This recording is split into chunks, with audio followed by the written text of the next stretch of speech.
Hi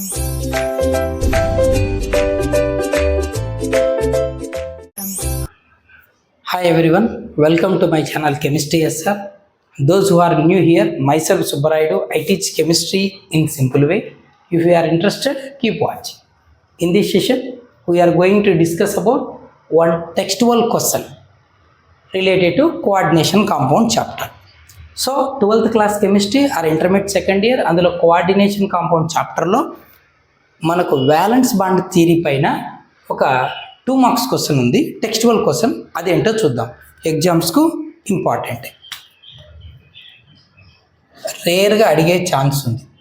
so ఆ question ఏంటి, మనం ఆన్సర్ ఎలా చేయాలనేది చూద్దాం. క్వశ్చన్ ఏమిచ్చాడంటే, spin only magnetic moment of MnBr4 2- is 5.9 Bohr magnetons. Magnetic మొమెంట్ను బోర్ మ్యాగ్నెటాన్స్తో మెజర్ చేస్తాం, బిఎం ఇచ్చాడు. Predict the geometry of complex ion. అయితే కాంప్లెక్స్ అయాన్ యొక్క జామెట్రీ ఏముండొచ్చు. మనకు జామెట్రీ తెలియాలంటే కోఆర్డినేషన్ నెంబర్ తెలియాలి. ఇక్కడ మనకు గివెన్ కాంప్లెక్స్ ఏమిచ్చాడు, MnBr4 2-, ఇది కదా. What is the coordination number? Coordination number ఎంతనైనా 4. ఎందుకు?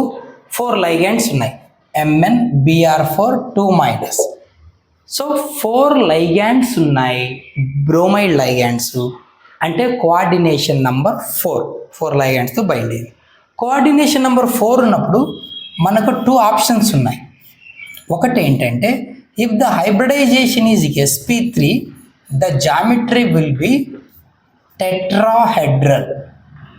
Okay, if the hybridisation is dsp2 the geometry is square planar. ఓకేనా, జామెట్రీ sp3 అయితే టెట్రాహెడ్రల్, dsp2 అయితే స్క్వేర్ ప్లేనర్. మరి ఇక్కడ మనకి ఏమి ఇచ్చాడు, మ్యాగ్నెటిక్ మొమెంటం సర్టెన్ వాల్యూ ఉంది, మ్యాగ్నెటిక్ మొమెంట్ 5.9 బోర్ మ్యాగ్నెటాన్స్ ఉంది అన్నాడు. అంటే ఏంటి, సర్టెన్ మ్యాగ్నెటిక్ మొమెంట్ ఉంది అంటే అర్థం ఏంటి, అక్కడ అన్పెయిడ్ ఎలక్ట్రాన్స్ ఉన్నాయి అని.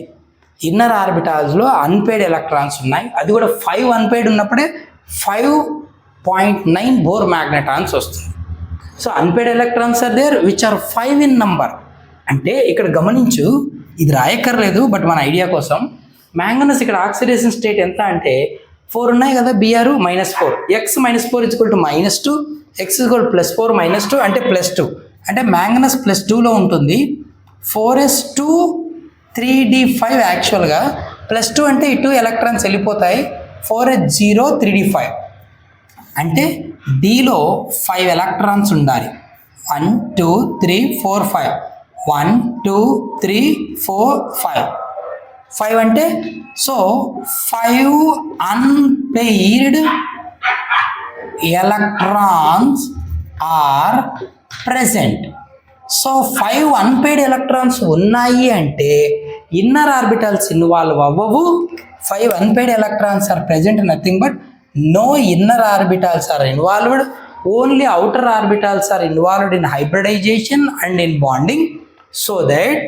So due to 5 unpaired electrons, the hybridization will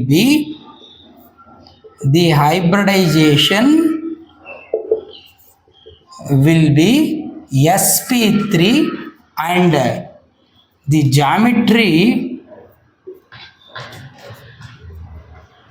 must be ఏమై ఉంటుంది, టెట్రాహెడ్రల్. ఖచ్చితంగా టెట్రాహెడ్రలే. ఇన్నర్ ఆర్బిటాల్లో ఇక్కడ మ్యాగ్నెటిక్ మొమెంట్ సర్టెన్ వాల్యూ ఉందంటే ఇన్నర్ ఆర్బిటాల్లో అన్పెయిడ్ ఎలక్ట్రాన్స్ ఉన్నాయని, 5.9 ఉందంటే 5 అన్పెయిడ్ ఎలక్ట్రాన్స్ ఉన్నాయని, అంటే ఎలక్ట్రాన్ ఎవరు పెయిర్ అవ్వలేదు, అంటే ఇక్కడ 3Dలో ఇన్వాల్వ్ అవ్వట్లేదు, ఓన్లీ 4s 4pలో ఉన్న ఆర్బిటాల్స్ మాత్రమే ఇన్వాల్వ్ అవుతున్నాయి, నథింగ్ బట్ మనకున్న option sp3 hybridization. So geometry sp3 అయితే ఏముండాలి, టెట్రాహెడ్రల్ అయి ఉండాలి. ఓకేనా, ఇలా గెస్ చేయాలి. Hope you understand. Keep watching for more videos. Don't forget to like, share and subscribe. Keep watching. Thank you.